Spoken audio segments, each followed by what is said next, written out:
It's Christmas time.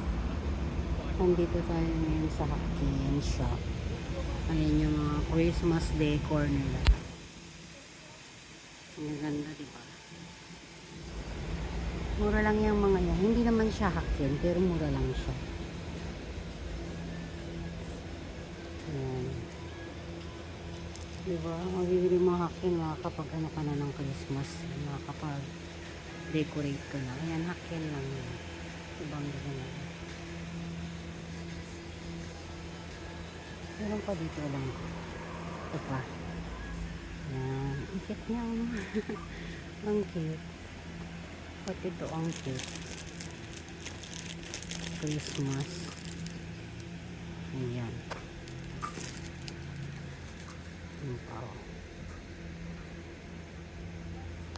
Wala na. Yan lang. Kukunti lang ang Christmas